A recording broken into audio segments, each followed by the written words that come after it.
हमारी जो long bones थी उनमें बताओ कौन सी मैरो था? Red bone marrow. Red bone marrow में कौन सी सेल्स थी? Stem cells. स्टेम सेल्स ने बनाई आरबीसी। आरबीसी की 120 दिन बाद डेथ हो गई। डेथ होने के बाद ये आई स्प्लीन के पास। स्प्लीन ने इसको तोड़ना शुरू किया। जब टूटा तो हीमोग्लोबिन निकला। हीमोग्लोबिन में आयरन वाला पार्ट जो निकला ये तो हो गया रीएब्जॉर्ब। रीएब्जॉर्ब का मतलब दोबारा से काम में आ जाएगा। नई आरबीसी बनाने में इस आयरन को ऐसे कैसे काम में ले लेंगे। अब बचा पोरफायरिन रिंग वाला पार्ट। ये जो पोरफायरिन रिंग वाला पार्ट जो है ये वेस्ट प्रोडक्ट है। तो इस पोरफायरिन रिंग वाले पार्ट को जब हमारा शरीर तोड़ेगा, इसको जब हम डिस्ट्रॉय करेंगे, हमारा डिफेंस सिस्टम जब इसको डिस्ट्रॉय करेगा तो स्प्लीन में से गुजरते टाइम इस पे अटैक करेंगी हमारी मैक्रोफाज सेल्स। मैक्रोफाज सेल्स कौन सी होती हैं? ये ऐसे समझो कि इनका काम है, ये फौजी है हमारे, इनका काम है कोई दुश्मन आ रहा है उसको मारना, या कोई मरी हुई सेल है हमारी जो हमें नुकसान दे सकती है उसको भी यही मारते हैं मैक्रोफाज। तो अब पोरफायरिन रिंग जब टूटेगी तो एक केमिकल बनेगा जिसको कहते हैं बिलीविरडिन।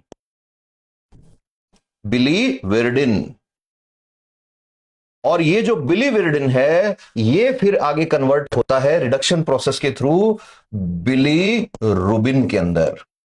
तो अब हम ये कह सकते हैं कि हम एक नई चीज पे पहुंच गए। अब हम ये जानते हैं कि कैसे बोन मैरो से आरबीसी बनती है, कैसे आरबीसी टूटती है। हीमोग्लोबिन के दो पार्ट होते हैं।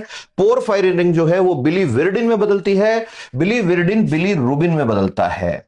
अब ध्यान से सुनना, जब भी आप किसी की भी लिवर की रिपोर्ट देखोगे तो लिवर की रिपोर्ट जो कराते हैं उसको बोलते हैं LFT, लिवर फंक्शन टेस्ट। दुनिया की किसी भी लैब से आप टेस्ट कराओ, लिवर फंक्शन टेस्ट की रिपोर्ट में सबसे ऊपर देखना टॉप पे यही लिखा रहता है बिलीरुबिन। तो ये कैसे लिखा रहता है? तो उसमें ऐसे लिखा रहता है सीरम बिलीरुबिन। पहले लिखा होता है टोटल, फिर लिखा होता है सीरम बिलीरुबिन इनडायरेक्ट, और फिर लिखा होता है सीरम बिलीरुबिन डायरेक्ट। तो एक तो हमें यह चीज समझ आ जानी चाहिए कि ये बिलीरुबिन है क्या भला। तो बिलीरुबिन क्या है? आरबीसी मर रही है, टूट रही है हीमोग्लोबिन में, हीमोग्लोबिन टूट रहा है किसमें? Fe+2 में, ये रीअब्सॉर्ब हो गया। और पोरफायरिन रिंग में, पोरफायरिन रिंग जो है वो बिलीविरडिन बना रही है, बिलीविरडिन बिलीरुबिन बना रहा है। और ये बिलीरुबिन लिवर फंक्शन टेस्ट में सबसे पहले टेस्ट किया जाता है।